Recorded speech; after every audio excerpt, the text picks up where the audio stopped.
Because the information was so sudden, Ayla needed to organize her complicated thoughts for a moment. He hid behind an old closet in the hallway, crouched down, hugged his training clothes, and got lost in thought. Laura calls Cloud uncle. Therefore, Laura's father was Cloud's older brother. She was not informed of the situation because she never showed it in his presence. And only then did he remember who was the owner of the voice he didn't remember. It was Laura's mother who took care of her when she was little. It was so long ago that I couldn't remember his name. Although just a few years ago he spent the entire day with her when he was 12, at 18 it seemed like a very distant memory. And, Laura's father, said she died at my father's hands. She was surprised that there was a backstory when she asked Laura why she treated her so harshly. Still, she couldn't forgive her for tricking her and using her. She wasn't that kind of person. No, if she forgave the other person even after going through something so terrible, that was not kind, it was stupid. I must go see my lord, sister-in-law. The schedule will be complicated starting tomorrow, so go to bed early. Laura, you too. The sound of Cloud opening the door and leaving was heard. Although her mind was still spinning, Ayla couldn't hide in that hallway forever, so she stayed close to the wall and watched his movements. Not long after Cloud came out, Laura and her mother also returned to their room. Ayla, who had been waiting until they could no longer hear their footsteps, quickly put the training clothes she was holding between the piles of dirty clothes and returned to her room. When he returned to his room, he was staring at the ceiling vaguely visible in the darkness. It was a night in which he couldn't sleep at all. It was because the story of the three of them kept coming to his mind. He knew very well that the arduous journey would continue from tomorrow and that it would be difficult for him if he did not sleep quickly, but the same question kept running through his head. What the hell happened between Byron and my father? In the past, Duke Roderick Weishafen had falsely accused him and therefore, he completely believed Byron's words that he had to live in hiding. Now that she knew Byron cheated on her, she didn't believe everything he said, but she was still confused because she didn't know exactly what happened. Father. He killed a man. I had known Roderick for 2 years, and although he was blunt at first, he was very kind to Ophelia and Ayla.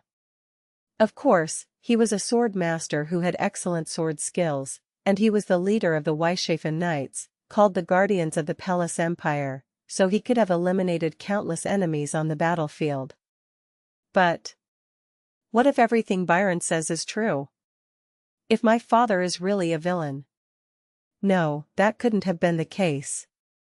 And even if Byron's words were true, it didn't matter. That didn't change the fact that Byron and his subordinates deceived and used her. They kidnapped a 2-year-old girl from her parents, domesticated her to their liking, and used her as a tool to kill her parents. That was something that no one but a true demon could do. Father, mother. Ayla gripped the blanket tightly with both hands. A sudden feeling of loneliness came over her and she couldn't stand it. It was a long night. Miss, wake up. Mississippi. Hearing Laura's voice calling her, Ayla's consciousness, which had been floating in a dream, was summoned back to the real world. Maybe it was because she fell asleep late at night with the pillowcase wet from tears, but she couldn't wake up easily. His swollen eyelids didn't want to open at all. Really, it's ugly. Why are you so swollen? My teacher won't be happy to see that. If you don't get up quickly, he'll leave you behind. Get up quickly. Laura spoke sharply as she lifted the blanket. Maybe because Ayla was so sleepy, she wasn't even mad at Laura for being so annoying. She simply got out of bed and sat blankly. Come on, let's go. If you drink cold water, you will wake up a little. While giving him a drink of water, Laura uttered this. He felt himself starting to wake up a little as he drank the cold water, exactly as Laura had told him. After washing her face and changing her clothes, she felt like she was almost ready to leave. There was one last thing to do. That is, wearing a hat that covered the entire head. You know you should never take off your hat until you reach a safe place, right? Laura said as she tied the string of Ayla's hat under her chin. This was the warning he always gave whenever he moved to another place. When he thought about it now, it seems like it was an action to hide his silver hair. Because silver hair was an unusual hair color. With a frilly hat and a cute, billowy dress she didn't usually wear, she looked like a rich man's daughter. This time, it seemed she was going to dress up as a mercenary. The clothing they wore varied depending on who they were camouflaging, but they mainly disguised themselves as wandering gypsies or wealthy merchants. She and Laura boarded the small carriage that followed at the end of the procession. It was a rough carriage. They said they had no choice because the situation was not favorable, but perhaps the carriage Byron was traveling in was luxurious even under these circumstances. When Ayla sat in the carriage seat, she saw Laura's mother sitting in front of her. At first he couldn't remember it, but as he kept thinking about it, he vaguely remembered that her name was Capella. Shortly after, the procession left. The carriage swayed from side to side, perhaps because it was a poorly paved forest road. Laura, who frequently got dizzy, immediately frowned. "I'm going to rest a little. Please don't talk to me." "Okay." He didn't think they were the kind of friendly people who normally talked next to each other. Laura closed her eyes after saying something she didn't need to say. Ayla took her eyes off Laura and looked at the scenery outside the window passing by quickly. All she could see was an endless forest, but the peaceful landscape seemed to make her distracting thoughts disappear. How long was it like this? They couldn't get out of the wide forest yet, but it was getting dark, so we had to prepare to camp. Ayla, who had been squirming in the narrow carriage all day, stretched and got out of the carriage. Only then did his aching body seem to relax a little.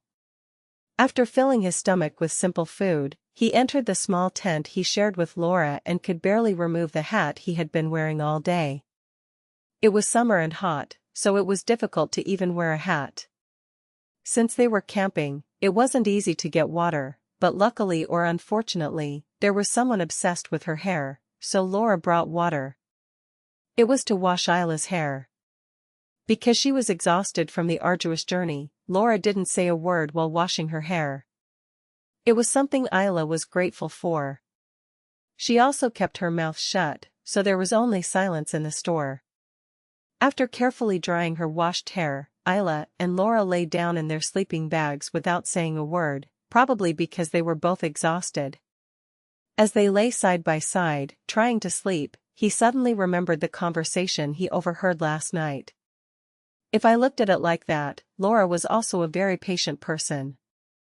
It wouldn't be easy to wait for his father's enemy. Every time Ayla saw Byron, she fantasized about killing him in various ways and managed to calm her anger.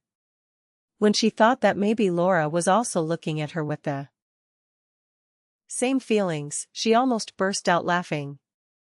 It was a truly ugly sight. The sight of people lying in a space like this, wearing thick masks, deceiving each other. It was a shame that she was the only one aware of this interesting situation. Laura seemed to have fallen asleep before she realized it and was breathing evenly. Ayla looked at her side for a long moment. This was a truly peaceful face. It didn't look like the face of a girl who lived fiercely every day to avenge her father. Ayla, who was watching Laura's face in the dark, also fell asleep shortly after. The carriage carrying Ayla continued for several more days. Even after escaping from the forest, he was able to reach his destination only after finding an uncrowded path and running for a while. The place where they stayed this time was an old ruin with a half-broken wall. This unique stone building was said to be a vestige of an ancient civilization. There were ruins like this all over the Palace Empire. The remains of ancient people say that the Ice Age came, the rivers and seas froze and all the plants froze and died. Most people didn't even like to go near ancient ruins. This was because they believed that ancient people would curse them. There were places where undead monsters actually appeared, but those places were rare. This was because most of the ruins had long since become dens of bandits or cultists.